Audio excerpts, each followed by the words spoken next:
राधे राधे। फाल्गुन मास के कृष्ण पक्ष की एकादशी को विजया एकादशी कहा जाता है।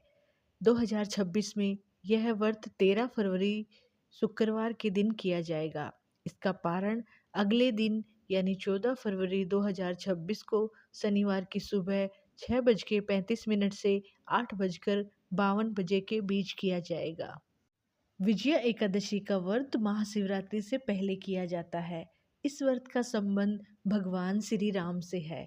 इस व्रत में भगवान राम ने सीता जी को वापस लाने के लिए समुद्र पार करने के लिए एकादशी व्रत विधि पूर्वक किया था। विजया एकादशी की कथा सुनते हैं।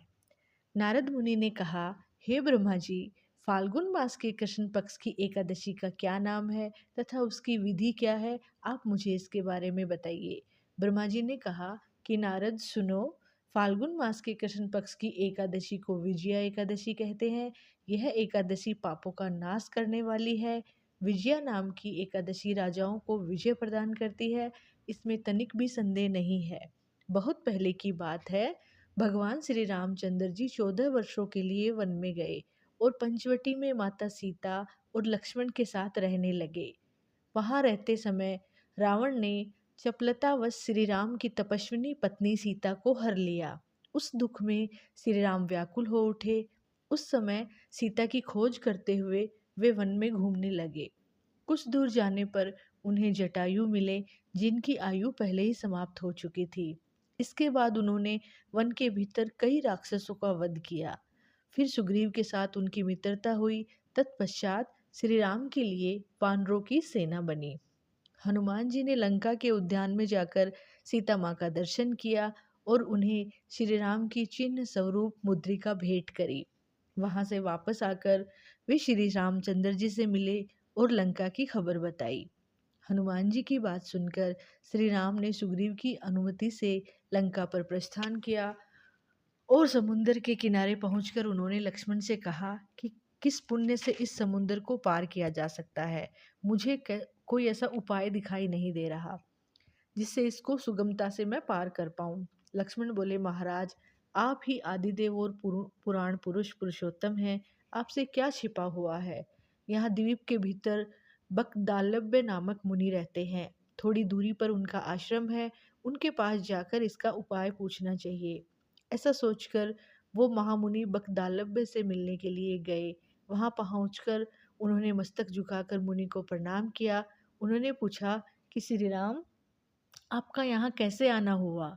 श्री राम ने कहा कि आपकी कृपा से राक्षसों सहित लंका को जीतने के लिए सेना के साथ समुद्र पार किया जा सके, ऐसा कोई उपाय बताइए। पद्म पुराण में इस व्रत की विधि को श्री राम को बताया गया था कि इस दिन दसवीं का दिन आने पर एक कलश की स्थापना करें। वह सोने, चांदी, तांबे अथवा मिट्टी कोई का भी हो सकता है। उसे जल से भरकर उसमें पत्ते डाल दें। उसके ऊपर भगवान नारायण के विग्रह की स्थापना करें। फिर एकादशी के दिन प्रातःकाल स्नान करें। कलश को पुनः स्थिरता पूर्वक स्थापित करें। माला, चंदन, सुपारी तथा नारियल आदि के द्वारा विशेष रूप से उसका पूजन करें। कलश के ऊपर सप्त धान्य रखें और जौ रखें। गंध, धूप, दीप और नैवेद्य से पूजन करें। कलश के सामने बैठकर वह सारा दिन उत्तम कथा आदि के साथ समय बिताएं। रात में भगवान श्री हरि का जागरण करें।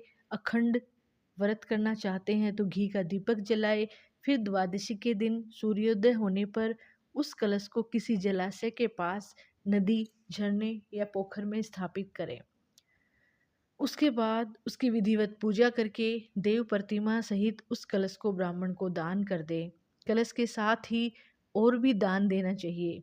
इसकी कथा को पढ़ने और सुनने से वाजपेय यज्ञ का फल मिलता है। विजया एकादशी के दिन ऐसा करने से आपकी विजय होगी।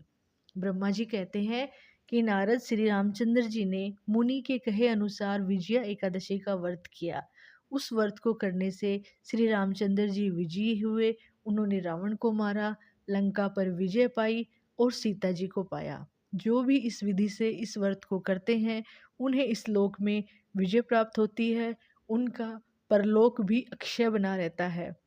विजया एकादशी की कथा संपन्न हुई। राधे राधे। श्री हरि विष्णु की जय हो। धन्यवाद।